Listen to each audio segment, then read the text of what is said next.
vantage point in Pennsylvania, so I'll speak in those terms. When China cheats, Pennsylvania loses lots of jobs. We know that. It's been the case for years, and we would hope that the President would fulfill his campaign promise to stand with workers in Pennsylvania and across the country and raise the issues that we outline in our letter with the Chinese President. One of the issues, of course, is overcapacity. When China floods the market, whether it's a steel market or the aluminum market, we know that that has a job impact. We're told that U.S. imports of steel increased by 36%, 36% just in 2014 alone, and that's about 28% of the finished steel market, and a record 29% of the total U.S. steel market in 2015. We also know that if you look at the 2 years, 2015 and 2016, steelworker job loss amounted to over 14,000 jobs lost. 14,000 steelworker jobs just in those 2 years, 15 and 16. When it comes to the second issue we raised, China's market economy status, we hope the President would reaffirm the position of the United States that China is a non-market economy. Why do we say that? Well, a couple of reasons. Number one, the government provides trade-distorting subsidies to its industries. That's still the case. And it also exercises significant control over factors of production through state-owned enterprises and other measures. We have a continuing concern, number three, on currency manipulation, and we raise that as well, and I hope the President would raise that, just in terms of being vigilant about what could happen in the near future. One publication, the Business Insider, asserts that China continues to intervene in its exchange rate. Finally, industrial espionage, I should say. Again, personal experience in Pennsylvania. We had a number of companies, including Westinghouse, U.S. Steel, and actually an ATI, as well as the Steelworkers Union, that were all the victims of Chinese espionage, cyber-enabled threat of intellectual property, among other things. We have a concern about piracy as well. So I won't go into all of the details of each of these issues for now, but suffice it to say that China is a serial cheater on these and so many other issues, and I hope the President would be very clear and direct with his counterpart during the course of this state visit. Senator Schumer. No, I think Debbie's next. Oh, Debbie? Oh. Yeah. Well, thank you. Well, it's great to be here with Senator Casey. I'm very grateful. We have very similar economies in our states. We know we need to make things in order to have an economy and a middle class, and I want to thank Senator Schumer for being laser focused on these issues over the years. President Trump made a promise to workers and businesses in Michigan that he would crack down on foreign companies that violate our trade laws so that we can protect and expand American jobs. I've repeatedly called on President Trump and his administration to hold countries like China accountable when they manipulate their currencies. And I also called on the Obama administration to call out China as a currency manipulator and hold them accountable. This is not a partisan issue. It's about American jobs. 5 million jobs have been lost from currency manipulation alone. And I'm very concerned that Donald Trump is more focused now on expanding his own businesses in China rather than our businesses at home. Just recently, China approved 38 new Trump trademarks for businesses. Our president will have his name on businesses in China, including spas, massage parlors, finance, construction companies, real estate companies. This comes after President Trump fought in Chinese courts for years to get his trademarks with his name on it in China. I'm concerned that Donald Trump is turning his back on people in Michigan and across the country who care deeply about combating unfair trade practices. So this week, President Trump has an opportunity to show us whose side that he's on. He's meeting with the Chinese president, President Xi. He has an opportunity to keep his promises to Michigan workers and workers' businesses across the country. As he hosts President Xi at his golf course in Mar-a-Lago, not in the White House, I urge him to make firm commitments to crack down on unfair trade practices that hurt our workers and cost us jobs. We need to take meaningful steps so that countries like China stop dumping aluminum and steel in our markets, hurting American manufacturers. We need to make sure countries don't artificially undervalue their currency, undermining American companies and workers. And we have to make sure that we are strongly enforcing our intellectual property laws, making sure other countries, China specifically, are not stealing our trade secrets and attacking our companies. With a level playing field, Michigan companies and workers can compete with anybody in the world and win. It's time for President Trump to keep his promise to stand up to China on behalf of American workers and businesses, and we need to know who he's looking out for in these meetings. Is he looking out for American businesses and American jobs, or his own private business interests in China? The American people will be watching. Senator Schumer.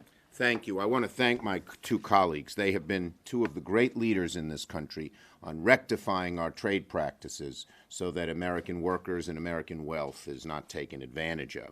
And that's when Donald Trump campaigned, one of the main issues he campaigned on was that China takes us out to lunch, stealing millions of American jobs, trillions of American dollars in wealth through unfair trade practices. And yet, since Donald Trump has become president, when it comes to trade, his policies make America look like a 98-pound weakling. He has done virtually nothing. He campaigned and said on day one, I'll call China currency manipulator, something the three of us asked President Bush to do, he didn't. Asked President Obama to do, he didn't. We thought at the very least, we didn't support Trump on much, but I said at least on the policy of when it comes to currency manipulation, Trump's with us. He backed off.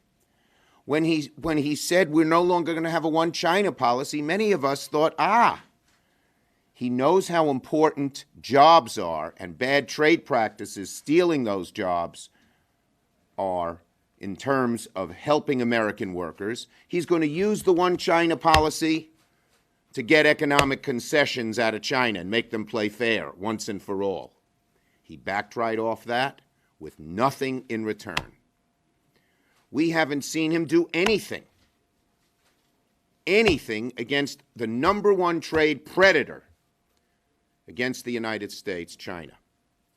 And let's not forget how bad China is to us. General Alexander, head of cybersecurity in America, said that the greatest transfer of wealth in the history of mankind occurred in the last 20 years when Chinese companies, aided and abetted by their government, stole the intellectual property of American companies through cyber theft. China keeps us out. They buy our businesses, gain the knowledge, and then go make them back, do them back home without any competition from America. And then they manipulate their currency once they know how to do it to undersell us here. And this idea, well, they're not manipulating their currency now. Of course not. They don't need to. The minute the conditions in the world change, they'll manipulate it again. China does not believe in free trade. They're a mercantilist society. And one of the few hopes we had with President Trump is that he'd finally stand up to China. But up to now, when it comes to China, he looks like a 98-pound weakling. So we are here to tell President Trump, stand behind your campaign promises. When you meet with President Xi, be tough, be strong, save American jobs. Don't let China continue to steal them through unfair trade practice after unfair trade practice. This is his opportunity. And this is not a time for just nice smiles and handshakes. This is certainly not a time to treat this like a business deal. When Trump meets with President Xi tomorrow, when President Trump meets with President Xi tomorrow, it's important he remember it's not another real estate deal. He shouldn't be thinking of the brand new, shiny Trump Tower, Trump Hotel, Trump Golf Course, or Trump brand. He should be thinking about middle-class workers who need good-paying jobs in Michigan and Pennsylvania and New York and the rest of the country. This is a real test for the president.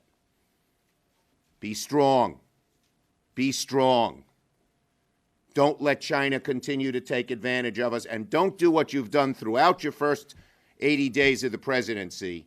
Break every promise that you've made to American workers in your campaign by just letting China continue to do what it's doing.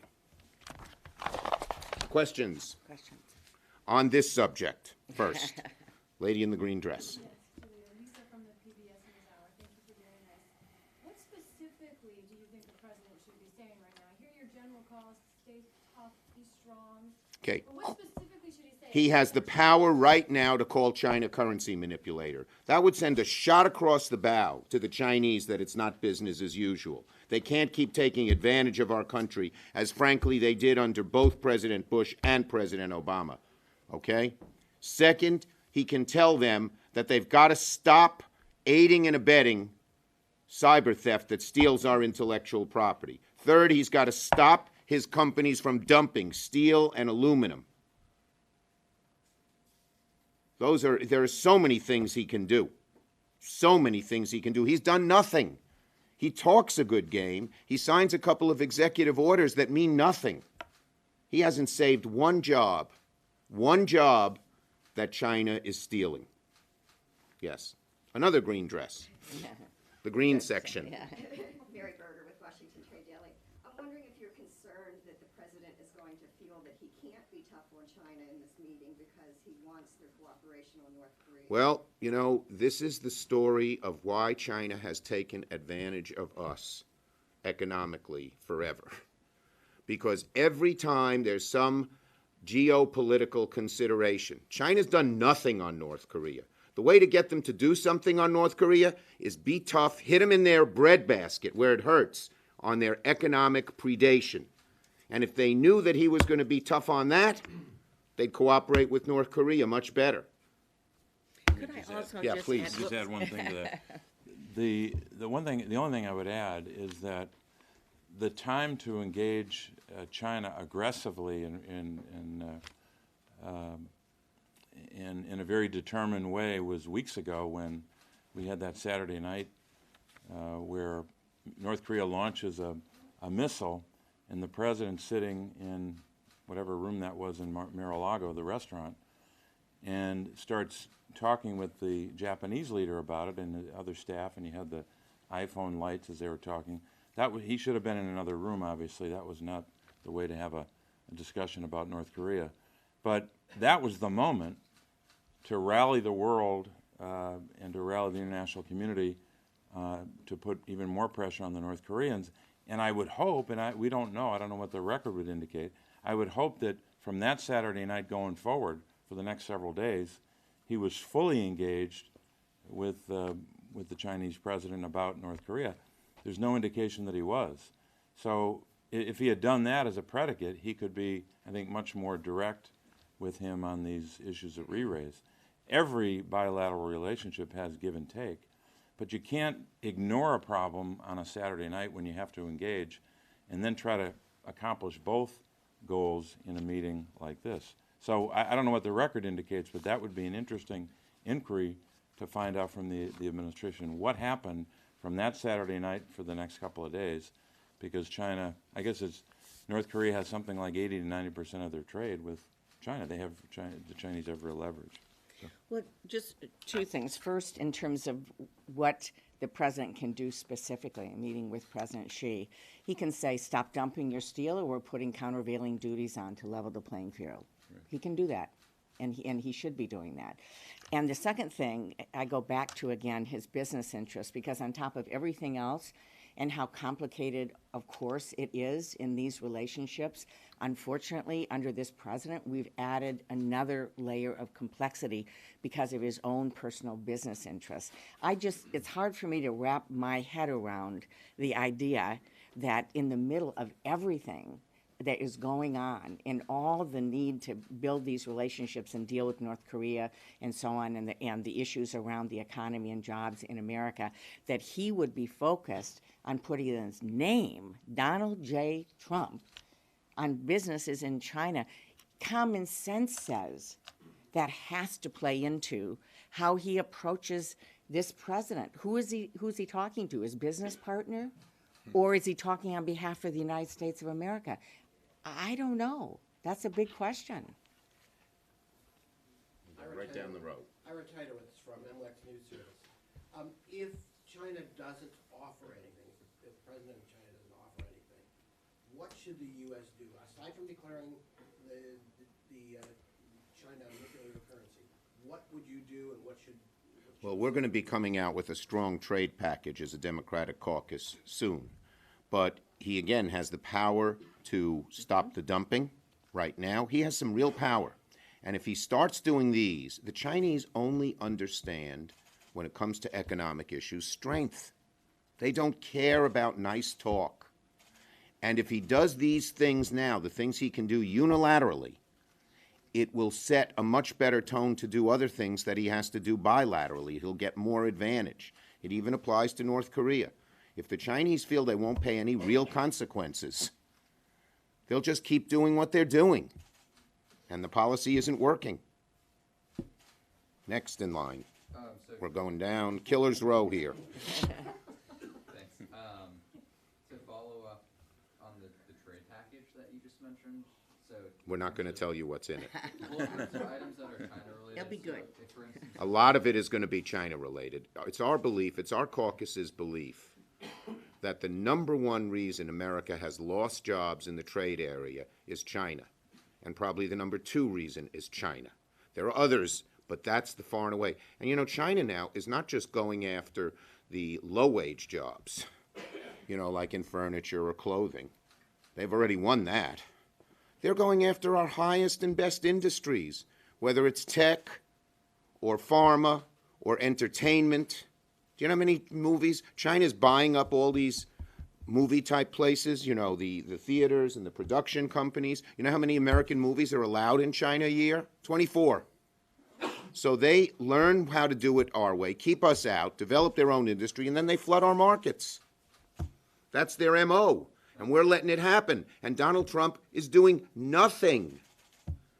And I feel it. We feel it. We feel it for the workers. This is not, to me, I mean, I'm very disappointed in him, but it is a substantive issue. If he did something good on trade, I would praise him tomorrow, because I care about the workers that I have met, Absolutely. and Debbie has met, and Bobby has met, and we all have met, who have lost jobs through unfair practices of China. And by the way, go talk privately to the biggest CEOs in America. They will agree with me completely on China. And then they'll say, but you do it. I can't, because China will retaliate against us. They all are quiet. I'll just tell this story, if you don't mind. Yes. So I laid all out this to the Business Roundtable. 200 of the 170 were there, the top CEOs in America. And I said, what China does on stealing our intellectual property, on excluding our markets, on manipulating currency and dumping. And then Mr. Engler, he was the head of it then, got up and said, here's why you're wrong. A, B, C, D. And then I walked out. 10 CEOs, you've heard the names of 8 of them, trailed me out. I'd never had a CEO trail me out of anything. And gathered me in the back of the room and started whispering, keep it up, we can't say anything.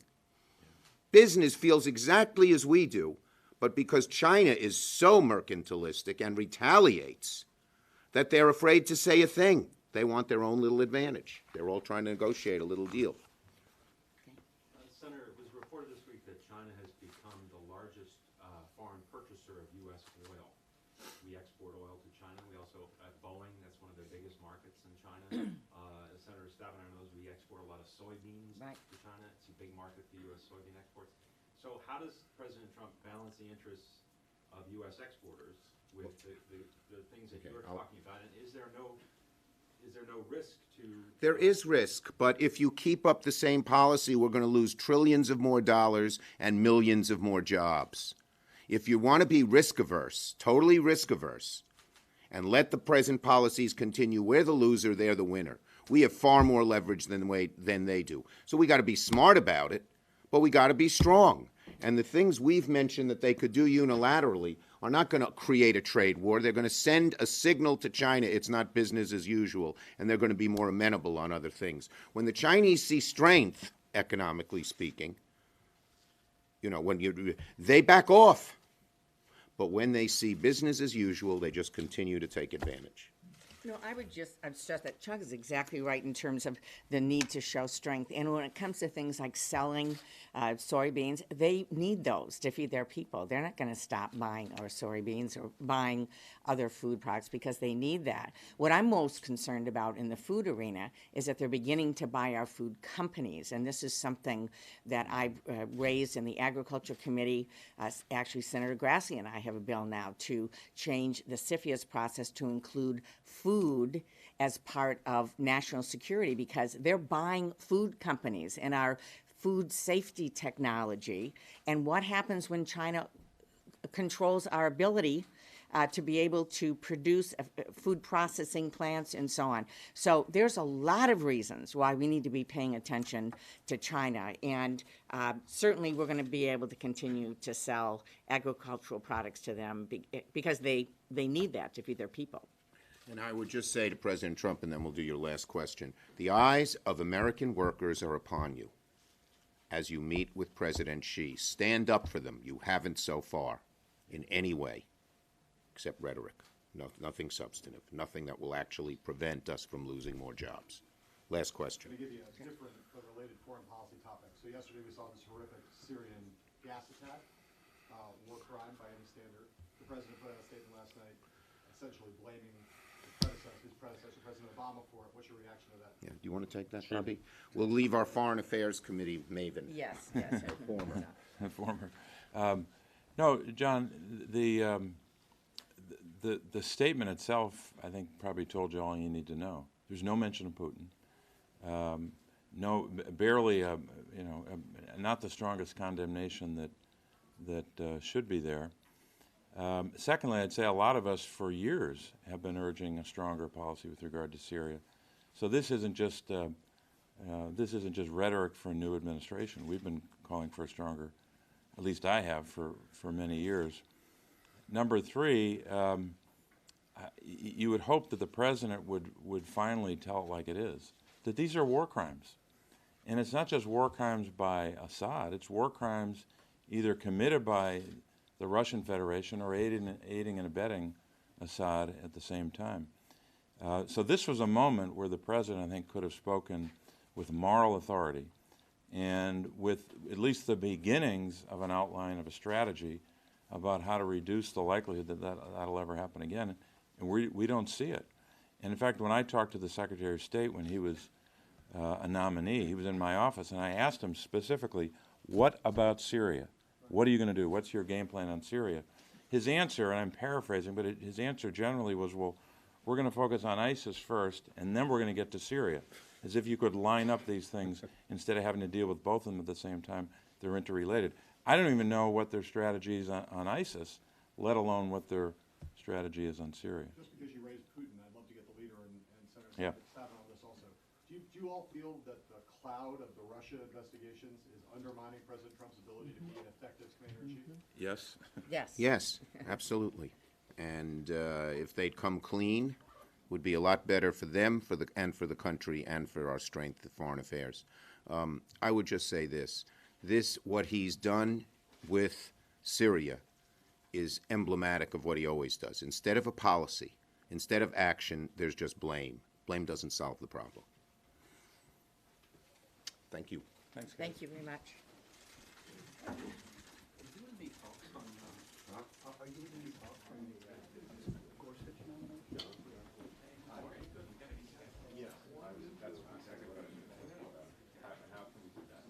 Probably do it after the recess. Like right before Christmas, end of April. a done deal, don't you think?